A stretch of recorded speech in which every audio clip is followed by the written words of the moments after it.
the Icons of Real Estate podcast, the flagship show of the #1 real estate podcast network, where real estate agents come to grow. Whether you're looking to scale your business, expand your network, or stay sharp with insider knowledge, you found your go-to daily dose of real estate gold.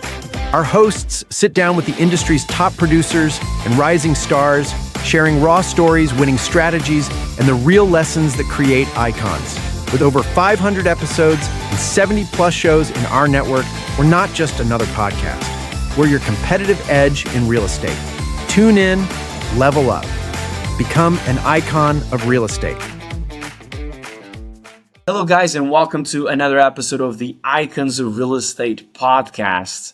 Today's guest is Russell Kubach, Philly's favorite realtor for 2025. All right, we got a golden medal here. Before becoming a real estate powerhouse in Pennsylvania and New Jersey, Russell spent 15 years building relationships and managing major beer brands along the East Coast, right? We can imagine those relationships. And we're going to chat about this journey from beer to real estate, what drives him to succeed, how his community connections, make all the difference in his success. And yeah, without further ado, welcome to the show, Russell. Thomas, thank you for having me. I appreciate it. I know that we had some scheduling conflicts, and I'm glad that we finally got to get this done and sit down and get started. Isn't that just how life goes? Absolutely. Scheduling conflicts is a guarantee. Especially in this industry. It's always especially in this industry, right? We all know the struggles in that, and I think we've all grown a little extra vein of patience to that, and say, oh, okay, I understand. But I'm happy to be doing this now. And Likewise. Russell, I want to get it started by giving you congratulations. You probably know this for a long time now, but it's the first time that we're meeting you. But congratulations on being named Philly's favorite realtor for 2025. What does this recognition mean to you personally and professionally?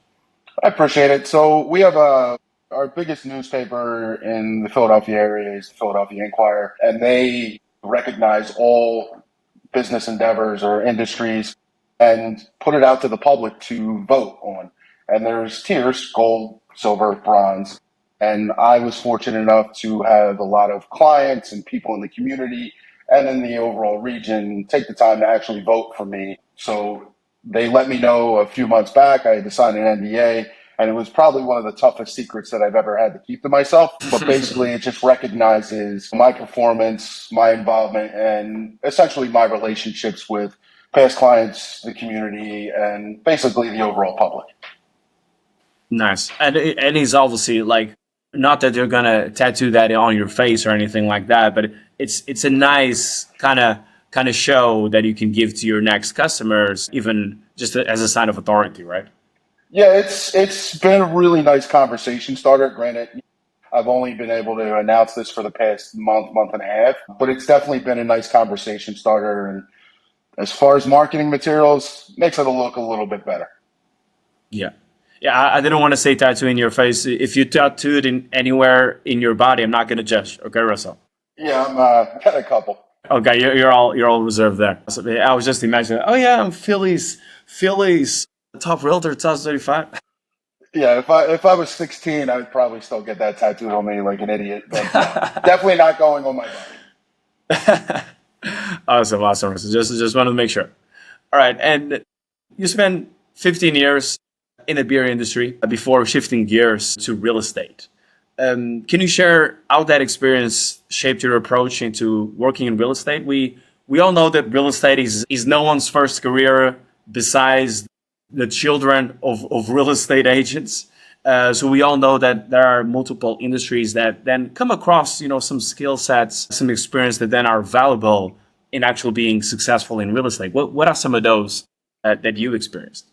So the way it works here in Pennsylvania is we have the breweries, they distribute to the wholesalers, and then the wholesalers distribute to the public. So I worked at a wholesaler level. I was a director of operations at one of the larger wholesalers on the East Coast. Before that, another wholesaler that was also one of the larger ones in the country. Dealing with brands on that scale, which is essentially in my two locations, I dealt with every major beer brand as well as every craft beer brand outside of the Anheuser-Busch or InBev now wheelhouse or portfolio.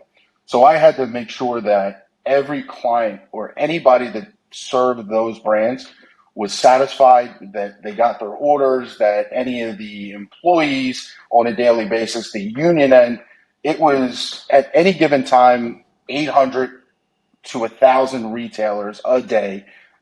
A lot of phone calls coming from that, and anywhere from 60 to 150 employees, and then you're dealing with the sales end, then you're dealing with customer service. So really taught you how to build relationships and look for people's needs and identify strengths, weaknesses, and opportunities. To deal with that day in, day out, you really learn the value of developing a rapport and a relationship and understanding what clients, customers, retailers, or overall people's needs. And to be able to do that on such a large scale and then translate that into real estate where I can focus that on an individual, a family, or a business, it really helped translate into the real estate business. Yeah, and it does seem like a high stakes job. Just over when people see the like beer industry, oh, it's like looks fun. Like Russell's gonna have a lot of funny stories. No, they're like, oh no, it's the real business there and But don't get me wrong, managing. like I had some fun. There was fun to go with it, but it was essentially a 24/7 job. Yeah. Do you sense some comparison with those wholesaler relationships and closing those deals and managing those influxes? Can that be compared to the relationships that you now have like with the buyers and sellers? Well, fortunately, for the easy end of it, the low hanging fruit is I've been able to deal with some of the people that have worked for me or worked with me and help them buy and sell homes over the years. So I've been able to parlay that relationship in yesteryear into actual business now.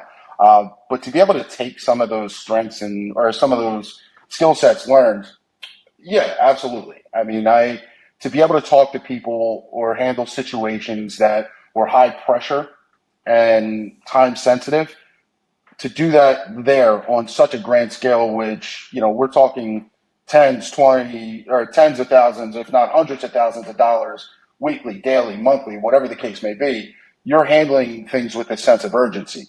The same applies to real estate because we're dealing with people that are essentially making the biggest purchase or biggest decision of their life or the biggest financial decision of their life. And everything has a negotiation period. Everything has, time is of the essence. So to take urgency and understanding at that level and parlay that into real estate, it really did help out. I've had some people that I work alongside go, hey, how come you're never flustered? How come you're never frustrated? And a lot of that is because I developed that skill set or that ability to understand urgency in my past life. Yeah, those if you can read even also the behavior, like behavior tells and all that, especially in high stake relationships, like it's super important, right? Yeah, But absolutely. I'm glad you're not flustered, Russ. I think my clients are too.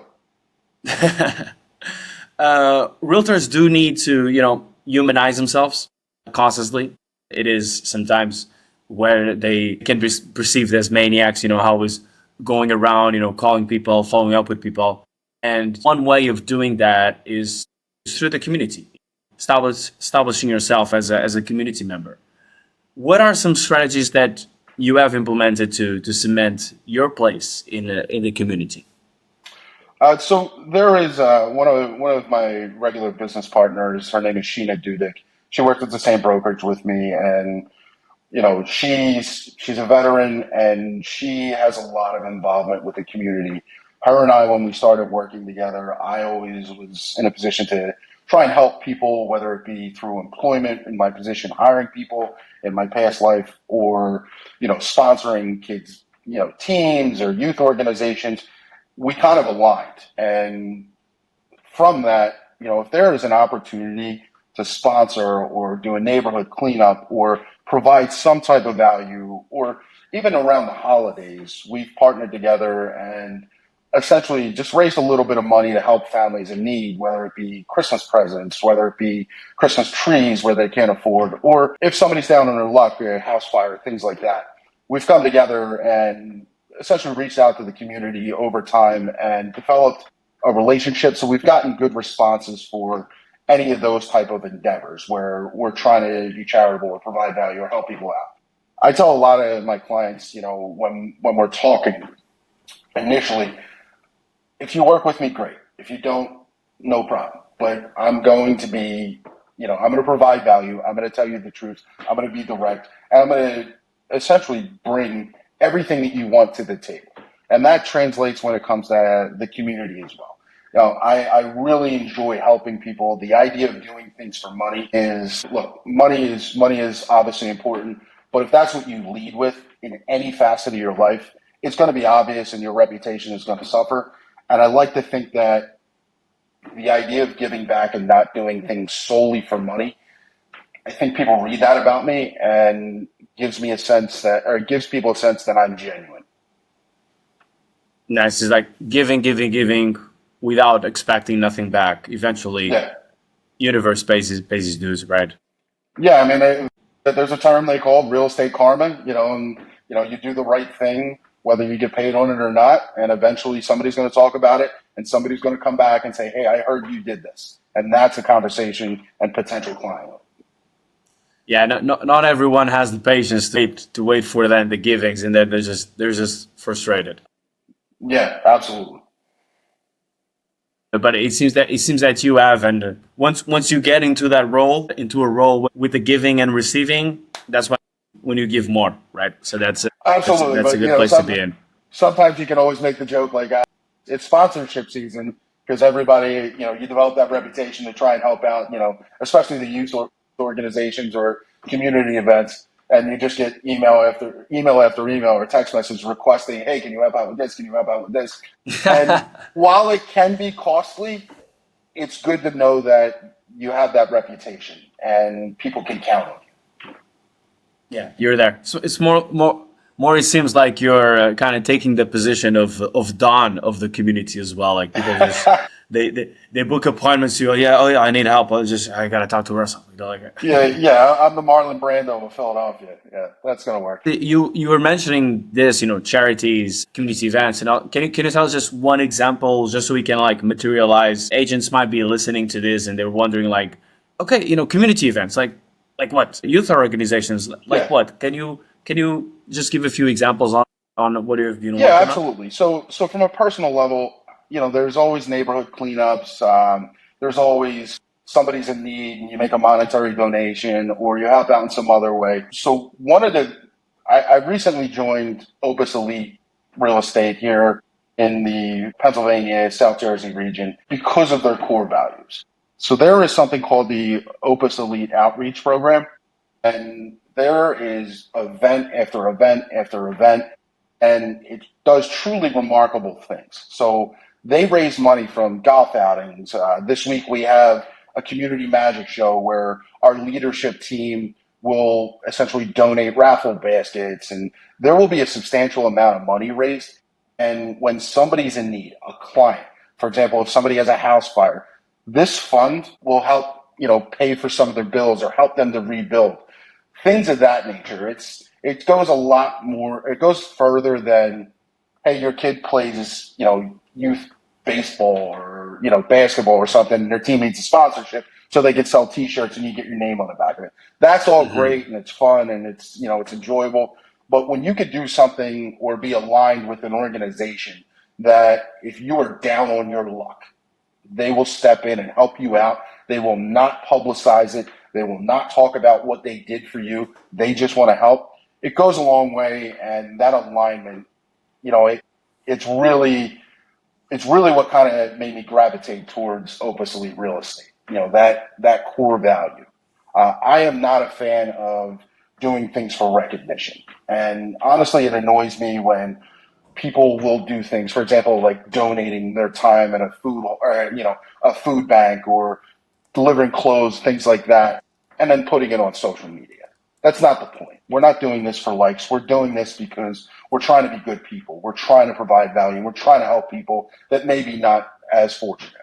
We do a lot of clothes drives. My partner Sheena recently just did a massive shoe drive where we have a really rundown area of our city where it is ridden with it's beaten down by the opioid epidemic. And there's a lot of people suffering right now. They're out on the streets. They don't really have clothes. You see people without shoes. It is not something you would ever enjoy seeing or think to see.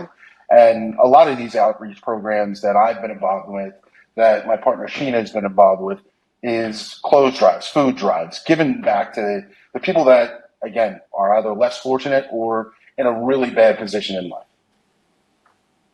Yeah, I love that, Russell. It's really about like what you said, even about like the recognition. Recognition is a consequence. It's not an intention. It's not a wish. Yeah. It's not like If that's your I want to driving be factor, recognized. you're doing it wrong. It is a natural consequence of your actions, right? So I love that you mentioned that. So going into kind of a little bit of a different question. We are here all about business growth, and we are an agent to agent type of podcast. So this might not be so often asked to on podcasts, but we've learned about your success. We've learned about your skills, some lessons, some nuggets. Let's see if we can reach some empathy here from our audience and ask you, what is your current biggest challenge and what are you doing about it? So a lot of it is, how do you stand out? Because if you are not constantly top of mind, you're just background noise. We have a lot of people that are they got licensed after COVID, and they were fly-by-night agents. They saw it, they thought it was easy money, and then as things started to change and interest rates changed, you start to see some of them fall to the wayside. They checked out. They didn't really stick around. But the biggest challenge is staying top of mind, marketing, making sure, because everybody knows a cousin who's either a part-time agent or they have a friend, and they need to see you. If you are not constantly out there, you're going to be forgotten, and that's a major challenge for a lot of agents, myself included. For the longest time, I had a huge problem with social media because I saw every real estate agent on their advertising, marketing themselves, and it really felt like they were trying to be used car salesmen. It was just a cheesy gimmick, and that's not who I am. It didn't seem genuine. So I worked with a previous broker, and we had a conversation about this. I mentioned her name before, Sheena Dudek. She had a conversation with me because she loved social media and branding herself, and I didn't realize the importance. I was basically set out of these two conversations. I walked away with an understanding that I can make my social media unique and tell my story and be about me and make it feel genuine, as opposed to the "I'm here for all of your real estate needs" type slogans that everybody wants to use, which drives me nuts. It is just not genuine whatsoever. So the biggest challenge, I would say, is the differentiation, standing out and staying top of mind, because there are so many agents in this area, and you've got to provide your own value and make sure people know about you.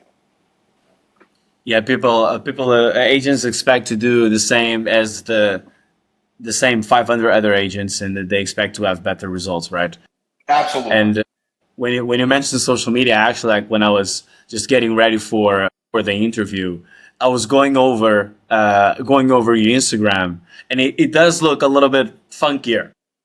Yeah. A little bit funkier than other agents. I really like the fonts and the colors. Usually, what you expect from a realtor is just bland fonts and bland colors that they don't scare anyone. Their broker template, Exactly. Which is fine if that's what you want to use and that's what your broker's pushing. But if you've got a Canva account or access to something similar, and you're not putting the time to stand out, like I said earlier, you're just going to be background noise. Yeah. And even with the Canva account, it's just as we mentioned that, and time. Like, it doesn't take that much time. Like, it's so freaking easy. Everything is made out for you. with the integration of AI, it makes life so much easier now. Yeah, that can be like a whole new conversation. Yeah, absolutely. Just on wrapping this conversation, Russell, I wanted to. So we asked about, we talked a little bit about your past. We talked a little bit about your present. What does the future tell to Russell Kubach, and what are some of your goals? Well, I mean, as I tell everybody, hey, when they're like, "Hey, man, what are you up to?" The goal is to build an empire. That's my quick, no thought response. What are you up to? Nothing, man. Just trying to build an empire. The future goal is to expand into investing, buying, rentals, flips, where the wheels are rolling on that as far as forming an alliance and building a team to get into that. But beyond that, as far as the real estate end of it, the sales, it's just to continue to grow. And if the opportunity presents itself, maybe down the line, form a team. But as of right now, the goal is to continue to grow the Russell Kubach brand and show everybody the value that is provided by working with me. Love it. I think, build an empire. It doesn't get much better than that for a goal, as long as you can sustain that. All right, Russell. As long as you can sustain that. I'm extremely analytical from my previous career, so numbers don't lie. So trust me, I'll be reviewing them, down to the cent. Awesome. Love it. All right. Thank you, Russell, for coming on the Icons of Real Estate podcast. I did love the takeaway of the recognition is a consequence, not an intention. We learned about your transition from the beer industry to real estate, your powerhouse of the community, and of course, now everyone is looking for the building of that empire. Now, if people want to get in touch with you, maybe be a part of that empire, or maybe ask for a donation from you, how can people reach you? I feel like the donation line is a little bit longer than the real estate line, but that's a good thing. My cell phone, my direct line is 215-290-0559. You can go to my website, kubachsells.com, Kubach sells.com, and feel free to reach out to me either way. I'm always excited. And we'll make sure to leave those details in the description. Thank you all for everyone still listening, and I'll see you guys next week. Thomas, I appreciate it. Thank you for having me on. Loved what you heard? Subscribe, leave a review, and share it with your fellow agents. It helps more agents find the show and tells us what you want more of. And hey, want to get featured on multiple podcasts like Icons, or even find epic guests for your podcast? Check out The Hub, the ultimate guesting platform in real estate. Link in the description. Catch you next time. Keep crushing it out there.